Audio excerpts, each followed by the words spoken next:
আজকের গল্প জাদুই পেন্সিল। রামপুর গ্রামে রামানন্দ তার স্ত্রী বিমলা ও ছেলে সুনীলকে নিয়ে থাকত। রামানন্দ পেশায় ছিলেন একজন কাঠুরে। সে জঙ্গল থেকে কাঠ কেটে এনে সেগুলো বাজারে বিক্রি করে যা পেত তাই দিয়ে সংসার চালাত। রামানন্দ খুব পরিশ্রম করে যাতে তার ছেলে ভালোভাবে পড়াশোনা করে একজন সফল মানুষ হতে পারে। একদিন স্কুল থেকে ফিরে সুনীল তার বাবার হাতে একটা ট্রফি তুলে দেয়। কিরে সুনীল, তুই এটা কোত্থেকে পেলি? বাবা, আমি পুরো স্কুলে ছবি আঁকার প্রতিযোগিতায় প্রথম হয়েছি, আর এটা তারই পুরস্কার। বাহ, এইভাবেই পরিশ্রম করে যা। তুই শুধু পড়াশোনাতে মন দে, আমি তোর কোনো কিছুর অভাব হতে দেব না। তার জন্য যদি আমাকে দিনরাত খাটতে হয় আমি তাই করব। গোটা বাড়িতে আনন্দের উৎসব ছিল। এক গরিব কাঠুরের ছেলে পুরো স্কুলে প্রথম হয়েছে। এখন রামানন্দ আরো কঠোর পরিশ্রম করতে লাগলো। কিছুদিন কেটে গেল। একদিন বর্ষাকালে যখন রামানন্দ জঙ্গল থেকে কাঠ কেটে নিয়ে আসছিল, হঠাৎ বৃষ্টি শুরু হলো, সাথে ভীষণ হাওয়া আর জোরে জোরে বাজ পড়তে শুরু করলো। রামানন্দ বজ্রপাত থেকে বাঁচার জন্য আশ্রয় খুঁজতে লাগলো। এদিকে রাতও হয়ে গেল। বিমলা ও সুনীল অধীর আগ্রহে রামানন্দের জন্য অপেক্ষা করছিল। সকাল পর্যন্ত রামানন্দ বাড়ি না এলে মা ছেলে দুজনেই খুব চিন্তিত হয়ে পড়ল এবং পাড়ার কিছু লোককে সঙ্গে নিয়ে রামানন্দের খোঁজে জঙ্গলের দিকে এগিয়ে গেল। অনেকক্ষণ খোঁজাখুঁজি করেও কোথাও রামানন্দকে খুঁজে পাওয়া গেল না। অবশেষে তারা সেখানে একটা কাঠের বান্ডিল আর একটা কুড়াল পড়ে থাকতে দেখতে পেল। কুড়ালটা দেখার সাথে সাথে বিমলা চিনতে পারল যে এটা রামানন্দের কুড়াল। খুঁজতে খুঁজতে রাত কেটে গেল, কিন্তু রামানন্দের কোনো হদিশ পাওয়া গেল না। লোকেরা বিমলা এবং সুনীলকে বুঝিয়ে দিল যে রামানন্দ সম্ভবত বন্য পশুদের শিকার হয়ে গেছে। সে আর কখনো আমাদের বাড়িতে ফিরে আসবে না। এই ব্যাপারটা মা ও ছেলেকে ভীষণভাবে নাড়া দেয়। এটা ওরা কিছুতেই মেনে নিতে পারছিল না। সারা বাড়িতে শোকের ছায়া নেমে এলো। কিছুদিন কেটে গেল, আর তার সাথে সাথে বিমলা আর সুনীলের আশাও ম্লান হয়ে যাচ্ছিল। রামানন্দ বাড়ির একমাত্র উপার্জনকারী ছিল। ঘরে একটা পয়সাও বেঁচে ছিল না। সুনীলের স্কুল যাওয়া বন্ধ হয়ে গেল। বাড়িতে কিছু খাবারও ছিল না। মা ছেলে দুজনেই খুব চিন্তা করতে লাগলো। একদিন সুনীল তার বাবার কুড়াল নিয়ে তার মাকে বলতে লাগলো, মা, এইভাবে চলতে থাকলে আমরা খিদেতেই মরে যাব। দেখো, বাবা নিশ্চয়ই একদিন না একদিন ফিরে আসবে, আর যতক্ষণ না ফেরে ততক্ষণ আমি জঙ্গল থেকে কাঠ নিয়ে আসব। বিমলা না চাইলেও সুনীলকে মানা করতে পারল না, কারণ বাড়িতে খাওয়ার কিছুই ছিল না। সুনীল একটা কুড়াল নিয়ে জঙ্গলে চলে গেল। সুনীল তার সামর্থ্য অনুযায়ী কাঠ কেটে নিয়ে বিক্রি করে যা টাকা পেল তা দিয়ে খাবারের জিনিস কিনে নিয়ে বাড়ি ফিরে এলো। ধীরে ধীরে সুনীল কাঠ কাটার কাজে নিখুঁত হয়ে উঠল। মা ও ছেলে দুজনেই তাদের সংসার দিব্যি চালাতে লাগলো। একদিন সুনীল খুব ভোরে ঘুম থেকে উঠে কুড়াল নিয়ে জঙ্গলে গেল। সে এর মধ্যেই বনের বাইরে বহু গাছ থেকে কাঠ কেটে নিয়েছিল, তাই সে বনের ভিতরে গিয়ে কাঠ কাটার সিদ্ধান্ত নিল। হাঁটতে হাঁটতে সে জঙ্গলের গভীরে চলে গেল। সেখানকার গাছগুলো ছিল বড় এবং ঘন। সুনীল কাটার জন্য একটা ভালো গাছ খুঁজছিল। হঠাৎ সে একটা গাছ দেখল যাতে ছিল একটা বড় দরজা। এমন অদ্ভুত গাছ দেখে সুনীল অবাক হয়ে গেল। সত্যিটা জানতে সে গাছের কাছে গিয়ে দেখল একটা দরজা। সেই দরজায় হালকা করে ঠেলা দিতেই কিছুক্ষণের মধ্যেই দরজাটা খুলে গেল। এটা দেখে সে একবারের জন্য ভয় পেয়ে গেল। তারপর সাহস সঞ্চয় করে দরজার ভেতরে তাকিয়ে দেখল ভেতরটা পুরো অন্ধকার। তবু দরজা দিয়ে সে ভেতরে ঢুকে গেল। অন্ধকারের ভেতরে কিছু দূর যাওয়ার পর সে আলো দেখতে পেল। সেই আলোর দিকে এগোতে লাগলো এবং সেই জায়গাতে পৌঁছতেই তার চোখ আশ্চর্যে বড় বড় হয়ে গেল। চারিদিকে সোনার উপর তৈরি কাজ, আর তাতে ঝুলছে ফলের আকারের হিরে। এটা দেখে তার খুশির সীমা রইল না। সে ভয়ে ভয়ে একটা গাছের কাছে গেল এবং একটা হিরে ভাঙার চেষ্টা করতেই তার হাত সেই গাছের এপার ওপার চলে গেল। তার এটা খুব অদ্ভুত লাগলো। এখন যখনই সে গাছ থেকে কিছু তোলার চেষ্টা করত, তার হাত হীরের এপার ওপার হয়ে যেত। সুনীল বুঝতে পেরেছিল যে এটা একটা জাদুকরি জঙ্গল। সে সোনার উপর গাছ দেখতে পাচ্ছে, কিন্তু সেগুলো ভাঙতে পারছে না। তারপর সে হতাশ হয়ে এদিক ওদিক ঘুরে বেড়াতে শুরু করলো। এদিক ওদিক ঘোরাঘুরি করতে করতে হঠাৎ কারো কান্নার আওয়াজ শুনতে পেল সে। সেই শব্দের অনুসরণ করে এগিয়ে গিয়ে দেখল একজন বৃদ্ধ শিকলে বাঁধা অবস্থায় পড়ে আছে।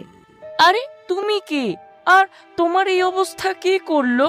আমি জাদুকর সম্রাট, আর আমি আমার জাদু দিয়ে এই সোনার উপর জগৎ তৈরি করেছি। এই বনের ওপারে খুব একটা বড় রাজ্য বসতি আছে, আর আমি রাজা সেই রাজ্যের। কিন্তু সিংহাসনের লোভে আমার ছোট ভাই আমাকে শিকল দিয়ে বেঁধে যন্ত্রণায় মরতে এখানে রেখে গেছে, আর নিজে সেখানকার রাজা হয়ে গেছে। সুনীল তার বোতল থেকে জাদুকর সম্রাটকে জল দিল এবং কুড়াল দিয়ে শিকল কেটে জাদুকর সম্রাটকে মুক্ত করল। এটা দেখে জাদুকর সম্রাট খুব খুশি হলেন।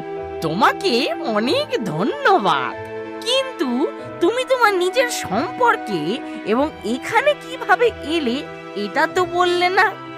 এরপর সুনীল তার পরিবারের সাথে ঘটে যাওয়া ঘটনার কথা জানায়, কিভাবে তার বাবা হঠাৎ নিখোঁজ হয়ে গেলেন এবং কিভাবে গাছের ভেতর দিয়ে এসে সে এখানে পৌঁছল। চিন্তা করো না, আমি এখনই তোমার বাবাকে খুঁজে বের করে দিচ্ছি। জাদুকর তার চোখ বন্ধ করে তার বাবার সাথে যা ঘটেছিল সে সম্পর্কে সবকিছু জানতে পেরেছিল। এসো, আমার সাথে এসো। এবারে জাদুকর সুনীলকে সাথে করে নিয়ে একটা গুহায় গেল এবং সুনীল সেই গুহার ভেতরে গিয়ে যাকে দেখতে পেল সে অন্য কেউ নয়, তার বাবা রামানন্দ। সেখানে তাকে জীবিত দেখে তার খুশির সীমা ছিল না। বাবা ছেলে দুজনেই আনন্দে কাঁদতে শুরু করলো। বাবা, তুমি এখানে কিভাবে এলে? আমরা তোমাকে কোথায় কোথায় না খুঁজেছি। অবশেষে আমাদের সব আশা হারিয়ে গেছিল। সেদিন আমি কাঠ কেটে বাড়ি ফিরছিলাম, হঠাৎ মুষলধারায় বৃষ্টি শুরু হলো। বৃষ্টি থেকে বাঁচার জন্য জায়গা খুঁজছিলাম, তখন দেখলাম গাছের ভেতরে একটি দরজা। কাঠ আর কুড়ুল বাইরে রেখে আমি বৃষ্টির হাত থেকে বাঁচার জন্য সেই দরজার ভিতর ঢুকে পড়লাম, আর আমি অজান্তেই এই দুনিয়াতে চলে এলাম। আমি বাইরে যাওয়ার হাজার চেষ্টা করলাম, কিন্তু সেই দরজাটার খুঁজে পাইনি। ওই দরজাটা সাধারণ দরজা নয়, ওটা একটি জাদুকরি দরজা। ওর মধ্যে দিয়ে কেউ ঢুকতেই পারে, বাইরে আর কেউ যেতে পারে না। এর মানে এখন আমরা এখান থেকে আর বাড়ি ফিরে যেতে পারবো না? এটা আমার জগৎ, এবং তোমরা দুজনে আমার সবচেয়ে ভালো বন্ধু। বিয়েতে যেমন জরুরি ব্যান্ড বাজা, সেরকমই জরুরি অন্য দুনিয়ার দরজা। জাদুকর এই কথা বলার সাথে সাথে একটা গাছের ভেতর একটা দরজা তৈরি করল। এটা দেখে দুজনেই খুব খুশি হয়ে গেল, আর জাদুকরের কাছ থেকে অনুমতি নিয়ে তারা হাঁটতে লাগলো। দেখো, আমার এই পৃথিবীতে মূল্যবান হিরে এবং মুক্তার গাছ আছে, কিন্তু তোমরা সেগুলো ভাঙতে পারবে না, কারণ ওগুলো জাদুকরি। কিন্তু সুনীল, আমি তোমাকে এই একটা পেন্সিল দিচ্ছি, এটা তোমার পড়াশোনায় কাজে লাগবে।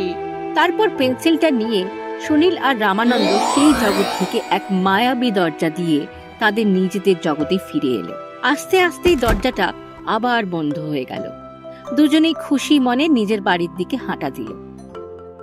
সুনীল ও রামানন্দকে দেখার সাথে সাথে বিমলার হতাশা আনন্দে পরিবর্তিত হয়। রামানন্দের পরিবার আগের মতোই জীবনযাপন শুরু করল। একদিন সুনীল জাদুকরের দেওয়া পেন্সিল ব্যবহার করার কথা ভাবল। সুনীল পেন্সিলটাকে ব্যবহার করে একটা ছবি আঁকলো, একটা আপেল। আঁকাটা খুব সুন্দর হয়েছিল, কিন্তু হঠাৎ সুনীলের নিঃশ্বাস বন্ধ হয়ে গেল। সে দেখল যে আপেলটা সে আঁকছিল সেটা আসল আপেলে পরিণত হয়েছে। এটা দেখে সে ভীষণ অবাক হয়ে গেল। এটা কি একটা ভ্রম তা দেখার জন্য সুনীল দ্রুত একটা কমলালেবুর স্কেচ বানিয়ে ফেলল, এবং পরের মুহূর্তে সেটাও আসল কমলালেবু হয়ে গেল। এবারে সুনীল বুঝতে পারল যে সেই পেন্সিলটা কোনো সাধারণ পেন্সিল নয়।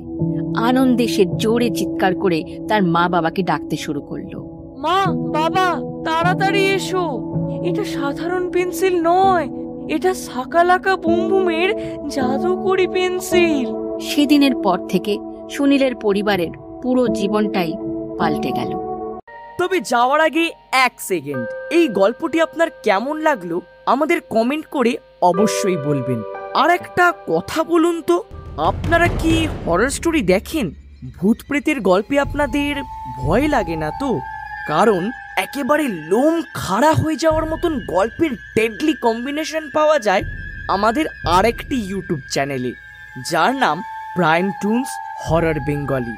ওই চ্যানেলটার লিংক আপনি ডেসক্রিপশন বক্সে পেয়ে যাবেন।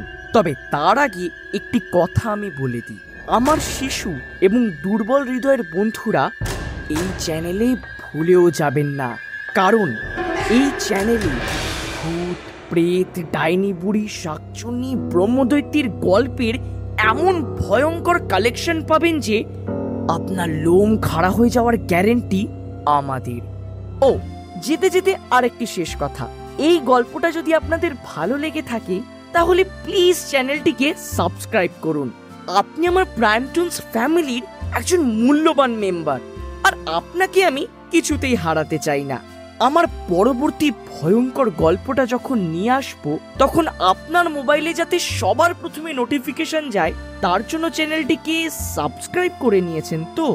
পারফেক্ট। আজ থেকে আপনার আর আমার বন্ধুত্ব নিশ্চিত। আপনার নিজের নাম কমেন্ট সেকশনে লিখুন, আমি নিশ্চয়ই রিপ্লাই করব। পরবর্তী ভিডিওতে দেখা হচ্ছে, ততক্ষণ যুক্ত থাকুন এবং মজা করতে থাকুন।